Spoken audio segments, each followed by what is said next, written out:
Request ఏంటంటే మీరు అందరూ టెన్షన్ టెన్షన్ అని మా డాడీకి చెప్పకండి, ఎందుకంటే టెన్షన్ పడడానికి ఏం లేదు డాడీ. ఎందుకంటే నన్ను సినిమాలో హీరోగా చూపించలేదు నువ్వు, నన్ను బండ బూతులు తిడతారు నన్ను సినిమాలో. ఆ, అది చాలా ఎంజాయ్ చేస్తారు ఎవరంటే నేనంటే ఇష్టం లేని వాళ్ళు కొంచెం. సో ఆ పరంగా దెర్ ఈస్ నో టెన్షన్, దానికోసమైనా వస్తారు ఏ విధంగా చూస్తున్నా. నువ్వు కాయిన్ కి ఒక సైడే చూస్తున్నావు, బిజినెస్ పాయింట్ అనేది ఇంకో సైడ్ ఉంది. అవును. నువ్వు ఒక ఆర్టిస్ట్ గానే నీ పర్ఫార్మెన్స్ గురించి నీకు తెలుసు, కానీ నేను మాట్లాడిన టాపిక్ ఆయనకే తెలుసు, ప్రేక్షకులకు తెలుసు, అది తెలియదు మీకు. ఓకే, దాని గురించి పక్కన పెడదాం. తెలుసు అని నేను అనుకుంటాను, అనుకుంటావు కానీ అది రియాలిటీలోకి రాదు. రియాలిటీ వేరు, మనం అక్కడ కూర్చొని మాట్లాడే my reality is my reality, మీ రియాలిటీ మీ reality. Of course. And also trolling జరిగిన పొజిషన్ లో అంత కూర్చొని నేను ఐ మీన్ రియాలిటీ కాబట్టి దిస్ ఇస్ మై రియాలిటీ. మీ రియాలిటీలో మీ ఫాదర్ ఉన్నాడు కాబట్టి మీరు అక్కడ కూర్చున్నారు. ఆఫ్ కోర్స్, అదర్వైజ్ మీరు ఇక్కడ ఉండేవాళ్ళు కాదు. అది పక్కన పెడదాం, నాకేం మీ మీద నెగిటివ్ లేదు. ప్లీజ్ నా క్వశ్చన్ ఏనండి ఫస్ట్. ఓకే, అడగండి.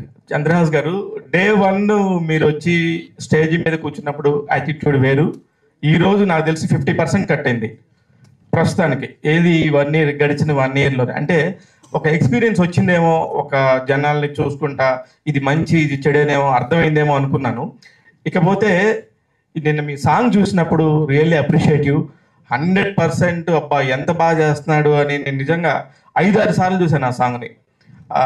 కాకపోతే ఇప్పుడు ఇవన్నీ ఇంకా తగ్గించుకోవాలి. ఇప్పుడు నేను మాట్లాడుతుంటే నెక్స్ట్ నేను మాట్లాడే మాట కరెక్టా కాదా అని చెప్పి నేను ఫీల్ అవుతా, ఆలోచిస్తా మాట్లాడతా. కానీ మీరు మాట్లాడేటప్పుడు మీరు అలా మాట్లాడకుండా ఇలా మాట్లాడేస్తారా అనేది నాకు అర్థం కావట్లేదు. అది నా క్వశ్చన్. సో మీరు చెప్పారు 2 years ముందుకి ఇప్పటికి 50% యాటిట్యూడ్ కట్ అయింది అది అని. అది మీ ఒపీనియన్, అది మళ్ళా చూసుకుంటే అది మీ ఒపీనియన్. నా రియాలిటీ నాది ఏంటంటే అప్పుడు ఎలా ఉన్నానో ఇప్పుడు కూడా same to same, no difference. ఆ రోజు చైర్ వేరేలా ఉంది, ఈ రోజు చైర్ వేరేలా ఉంది. సో దాని మీద కంఫర్ట్ ఒకలాగా ఉంది, ఈ రోజు ఈ చైర్ మీద కంఫర్ట్ ఒకలాగా ఉంది. అదే చైర్ వస్తే 100% నేను మళ్ళీ అలాగే కూర్చుంటా. అండ్ నిల్చునే విషయానికి వస్తే నేను మొన్న స్పీచ్ లో కూడా చెప్పాను, if I could time travel I would అలాగే నిల్చుంటా, అలాగే మాట్లాడతా, because it all came from my heart. ఇప్పుడు మాట్లాడుతుందైనా అండ్ మీరు అన్నట్టు 100% నేను ఆలోచిస్తా, విచ్ మేక్ సెన్స్, కానీ ఉన్నది ఉన్నట్టుగా చెప్తా. దానికి కొంతమంది హర్ట్ అయితే I really don't know, because నా ఇంటెన్షన్ అయితే హర్ట్ చేయాలని కాదు ఎవరిని. సో యా, నేను అనుకున్నట్టు చెప్తా, ఆలోచించే చెప్తా. యా ప్రభాకర్, ఈ with all your career, ETV Prabhakar గా పాపులర్ అయిన దగ్గర నుంచి ఇప్పటి వరకు మీ జర్నీ చూస్తే the toughest time is the trolling time in your career. ఎప్పుడు అప్రిషియేషన్ తప్ప your never trolled or your never pointed out. ఆ టైంలో who are the people who stood with you, who cooperated with you, who encourage, ధైర్యం చెప్పిన వాళ్ళు ఎవరు, సపోర్ట్గా నిలబడ్డ వాళ్ళు ఎవరు, ప్రభాకర్కి బాగా అయిందే తెక్క కుదిరింది అని ఇది చేసిన వాళ్ళు ఎవరు, ఆ నిజాలు బయటపడ్డాయా, ఆ నైజాలు బయటపడ్డాయా? How you felt at that time? అంటే ఎప్పుడన్నా బాబుని ట్రోల్ చేసినప్పుడా?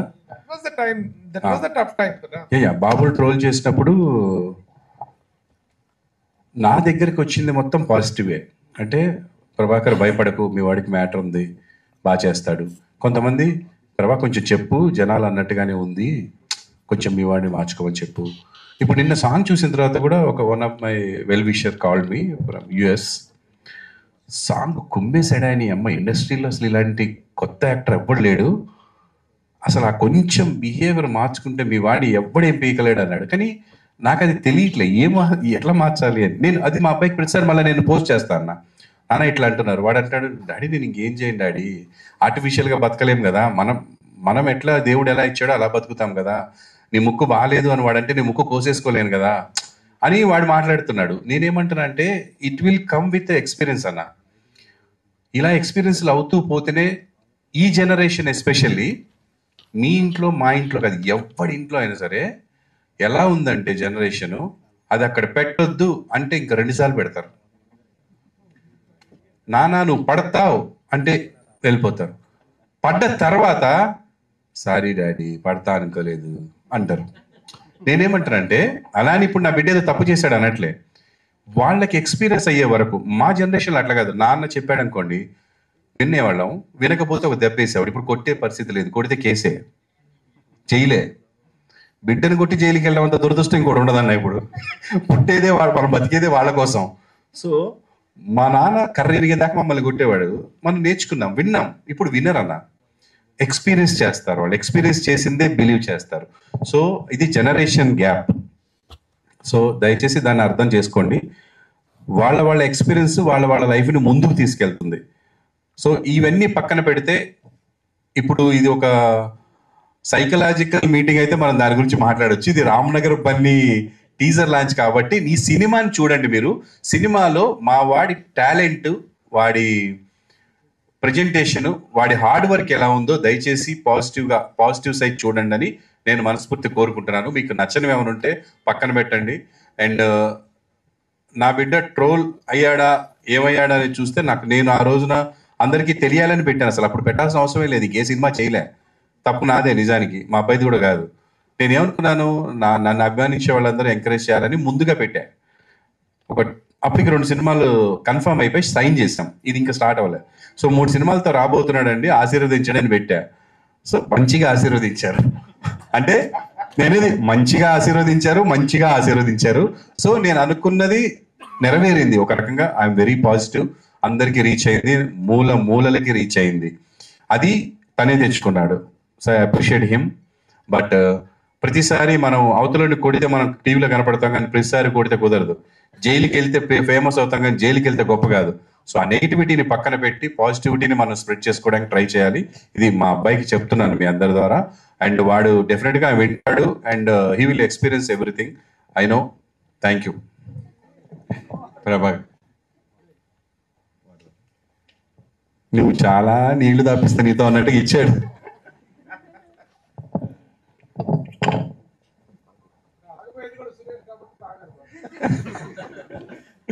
చెప్పండి సురేష్. 3 సినిమాలు ఒకేసారి కంటిన్యూ చేసి 3 సినిమాలు పూర్తి చేసి మొదటిగా సెలబ్రిటీలు కొడుకులు హీరోగా అంటే ఒక హై ఎక్స్పెక్టేషన్ తోడుగా కొంతమంది ఆడియన్స్ వస్తారు, ఫిక్స్ అవుతారు.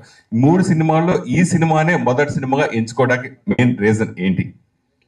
ఇది లాస్ట్ టైం చంద్రాస్ చెప్పాడు, మళ్ళీ చెప్తున్నాను. First movie black dog for a white chick, పక్క యూత్ కంటెంట్. ఎస్పెషల్లీ నన్ను ఆదరించిన మహిళలు ఎవరైతే ఉన్నారో వాళ్ళు చూసే కంటెంట్ కాదు అది. యూత్ అలాంటి సినిమా నడవదని కాదు. ఫ్యామిలీస్ బయటికి రాకుండా ఉన్న సినిమాలు ఇప్పుడు 1000 కోట్లు 1100 కోట్లు కూడా సంపాదిస్తున్నాయి కొన్ని సినిమాలు. అంటే మీరు యానిమల్ సినిమా చూస్తే ఫ్యామిలీస్ అందరూ కొంచెం దూరంగా ఉన్నా కూడా కొన్ని కోట్లు 1000 కోట్లు సంపాదించారు. అలా అని బ్లాక్ డాగ్ నడవదని కాదు, సూపర్ ఉంటుంది. యూత్ పిచ్చగా 4-5 సార్లు చూస్తారు. సో అది. సెకండ్ మూవీ వచ్చేసి ఒక కంటెంట్, ఒక లవ్ స్టోరీ. అది కూడా ఒక వర్గానికి ఉంటుంది. నేను కోరుకుంది ఏంటంటే నా బిడ్డ, ఇది నా ప్లానింగ్, నా బిడ్డ ఫ్యామిలీ మొత్తం కూర్చొని చూడాలంటే మనవరాలు, మనవళ్ళు, కూతుళ్ళు, అమ్మ, నాన్న ఎవ్వరు ఆక్వర్డ్ ఫీల్ అవ్వకుండా చూడాల్సిన సినిమా అంటే ఈ 3 ఇదే. ఎక్కడ ఆక్వర్డ్నెస్ ఉండకుండా. అందుకని ఇది ఫస్ట్ వస్తే నా బిడ్డగా ఉంటాడు, లేకపోతే ఎవరో ఒక చంద్రహాస్ వచ్చినట్టు ఉంటుంది. ఎందుకంటే నన్ను దృష్టిలో పెట్టుకుని మీరు నా బిడ్డను చూస్తారు. ప్రభాకర్ కొడుకు, చిరంజీవి గారి కొడుకు, లేదా బాలకృష్ణ గారి అబ్బాయి అంటే అలా చూస్తారు. కాబట్టి అంటే నేను వాళ్ళతో పోల్చుకున్నాను అనకండి బాబు, దయచేసి, ఊరికే నోటికి వచ్చింది అంతే. సో అలా నా బిడ్డ, నా ఆడియన్స్ ఇలా ఉండాలని కోరుకుంటారు. కాబట్టి ఈ సినిమా కరెక్ట్ అని అనిపించి ఇది ఫస్ట్ వస్తుంది. ఓకే, ఇండస్ట్రీకి ఒక ప్యాషన్తో వస్తాం ఎవరైనా. సో మీరు అలాగే వచ్చారు. అలాగే మీరు ఇక్కడ ఎంతో కష్టపడి కోట్లు సంపాదించారు. ఆ కోట్లు సంపాదించింది తాకట్టు పెట్టి కొడుకు కోసం ఇంత త్యాగం చేయటం అవసరమా అని అనుకుంటే మీరేం సంపాదించారు? లేదు, నేను కోట్లు సంపాదించింది నా బిడ్డల కోసమే. ఇప్పుడు పెట్టింది కూడా నా బిడ్డలకే. నేను నా పాప నెక్స్ట్ ఇయర్ వేరే ఆస్ట్రేలియాను లండన్ వెళ్ళి చదువుకుంటా అంది. అప్పుడు కూడా తాకట్టు పెడతా. That's not a bad thing. నేనే కదా, ఎవరైనా సరే లక్షల కోట్లు సంపాదించుకోండి, ఏం చేస్తారు? బిడ్డ ఫ్యూచరే కదా కావాల్సింది. బిడ్డ ఏం చేస్తారు? మీరు మీ బిడ్డ వ్యాపారం పెట్టుకుంటా అన్నారు అనుకోండి, డబ్బులు ఎవరు ఇవ్వాలి? ఎక్కడి నుంచి తెచ్చుకుంటాడు? వాడు కన్న తల్లిదండ్రులు మన ఇవ్వకపోతే వాడు ఎలా ముందుకెళ్తాడు? వాడు చేయాలనుకున్న పనికి అందులో సిన్సియారిటీ ఉందా లేదా చూసి చేస్తాం. మై సన్ 100% సిన్సియర్గా చేస్తున్నాడు, ఒక ప్రొఫెసర్ ఎంచుకొని వెళ్తున్నాడు. లేకపోతే మీ అబ్బాయి కూడా 100 కోట్లు సంపాదించొచ్చేమో హీరోగా.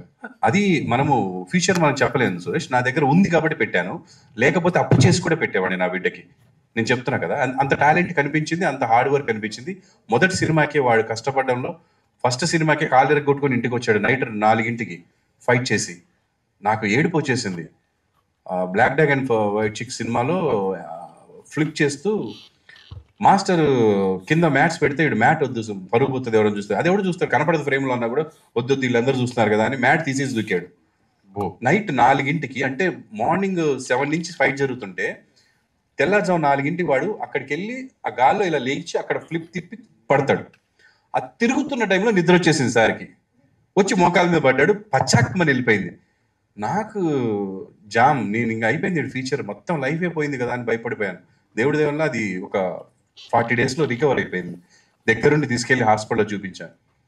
అంటే ఆ డెడికేషన్ చాలా అంటున్నాను నేను లైఫ్లో. అంటే నేను చేసింది బాగా రావాలి, బాగా చెయ్యాలి, ఇది ఉండాలి. అవతల ఏదో అన్నాడు దానికి సమాధానం చెప్పాలి, ఆయన వెళ్ళి కొట్టాలి, ఇది కాదు. స్క్రీన్ మీద ఇది అది ఉంది నా బిడ్డ దగ్గర, ఇది కూడా ఉంది, ఇది ఎక్కువ ఉంటే ఇంకా హ్యాపీ.